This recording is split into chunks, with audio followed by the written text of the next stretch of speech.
Oke, di bab pertama ini saya sudah siapkan slide-nya biar lebih gampang. Bab 1 Mina Nihongo.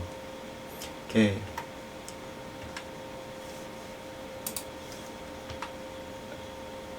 Pertama kita akan belajar tentang kaiwa.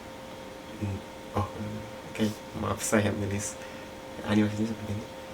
Kanji di atas dibaca kaiwa. Kaiwa artinya percakapan. Jadi kita akan belajar dulu percakapan. Di sini ada 3 orang percakapan.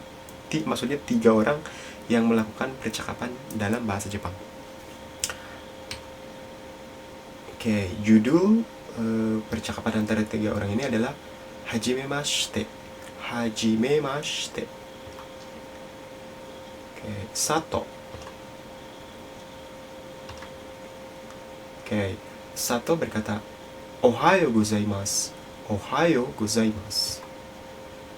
Setelah itu, Yamada menjawab, Ohayo gozaimasu. Ohayo gozaimasu. Terus Yamada melanjutkan, Sato-san. Sato-san berarti memanggil Sato. Saudara Sato. Sato-san. Kochira wa Maiku Mira desu. Mira. Hajimemashite. Maiku Mira desu. Amerika kara kimashita. Douzo yoroshiku. Sato.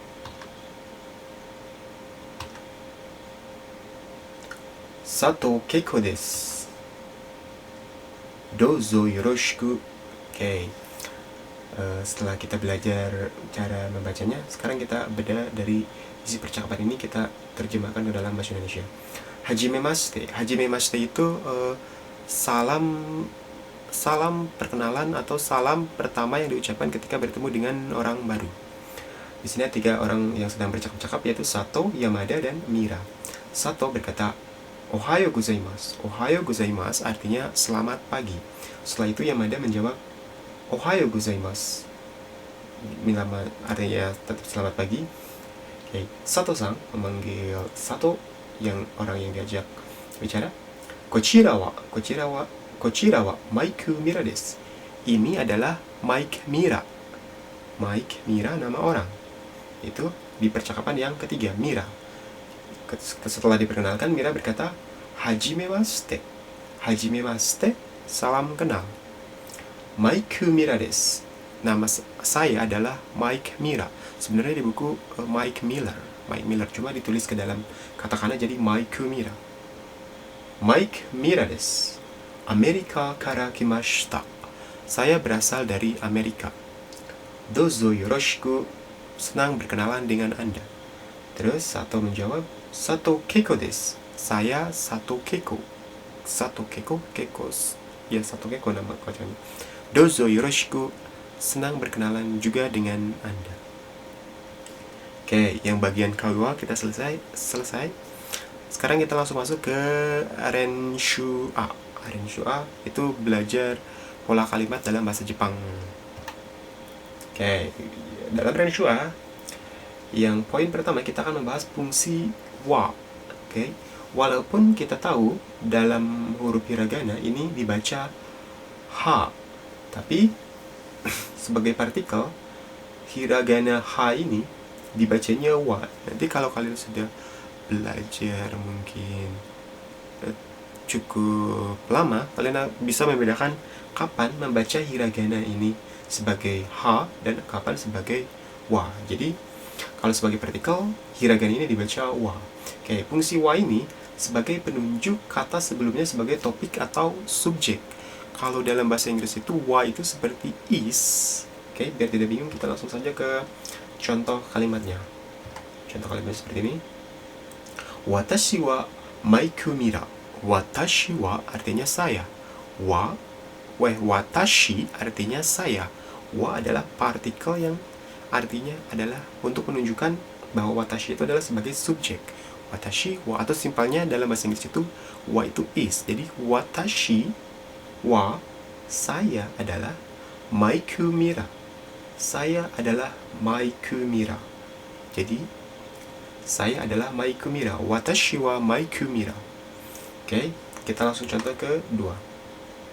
Di contoh kedua, Wan-san itu nama orang. Wan-san itu adalah kata imbuhan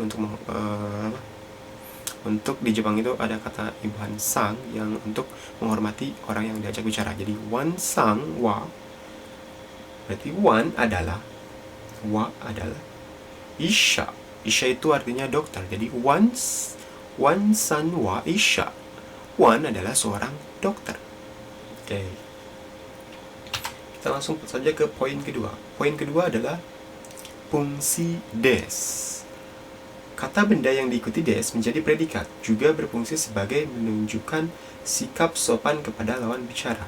Oke, jadi setiap kalimat dalam bahasa Jepang biasanya yang kaku atau formal, di akhir kalimat biasanya diakhiri dengan kata desu atau dibacanya des. Oke, biar tidak bingung, kita langsung saja ke contoh. Nah, Wan-san wa Isha desu. Wan-san wa Isha desu. Artinya Wan adalah seorang dokter. Nah, kalau di contoh pertama tadi Wan-san wa Isha tidak pakai kata des. Kalau sekarang pakai des untuk menunjukkan seperti ditulis di atas, menunjukkan sikap sopan kepada lawan bicara. Jadi des itu selain berfungsi sebagai partikel penunjuk predikat, juga sebagai tanda atau menunjukkan kesopanan dalam percakapan. Langsung kita contoh kedua saja. Contoh kedua, watashi wa kaishain desu. Watashi wa kaishain desu. Watashi itu saya, wa adalah kaishain. Kaishain itu karyawan. Des, seperti yang sudah kita bahas, adalah sebagai penunjuk predikat. Jadi watashi wa kaishain desu artinya saya adalah seorang karyawan. Saya adalah seorang karyawan.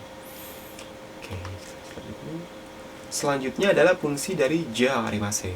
Ja arimasen atau dewa arimasen.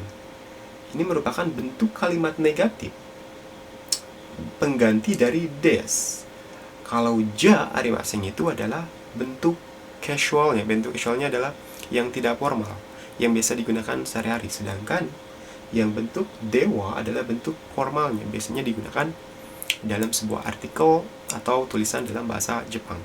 Jadi ja arimasen dan dewa arimasen adalah bentuk negatif, dimana kalau kita tahu belajar bahasa Inggris, bentuk negatif itu berarti ada kata bukan, not. Oke, biar tidak bingung, kita langsung saja ke contoh.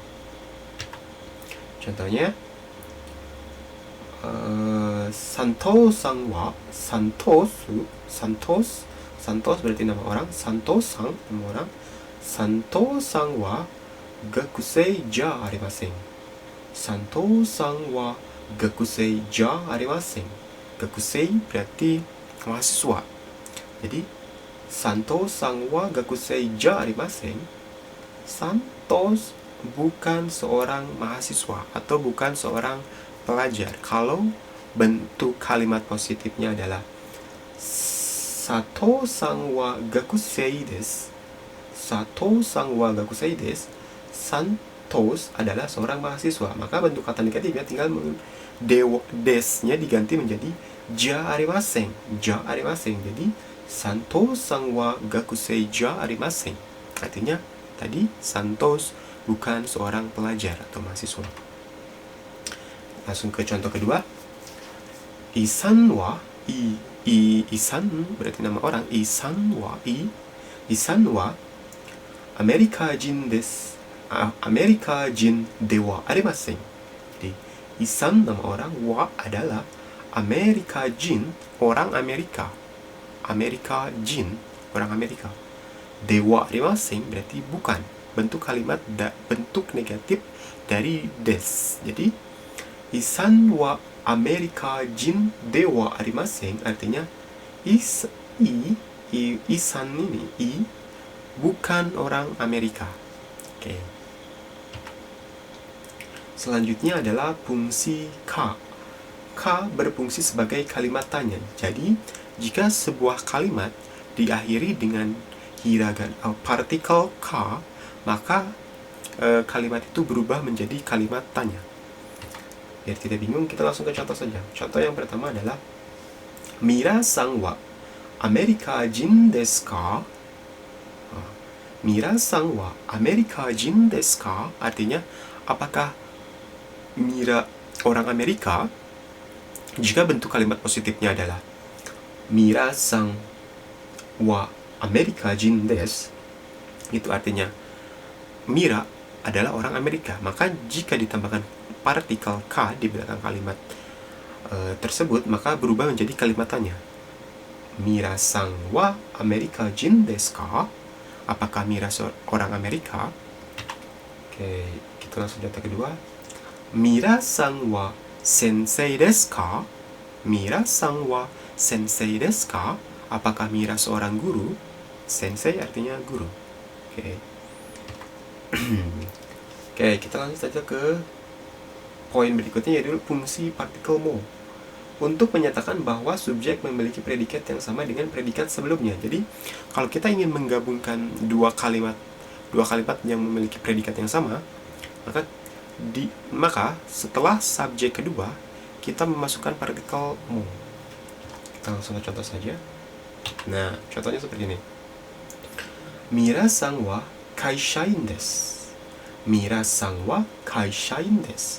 Mira adalah seorang karyawan.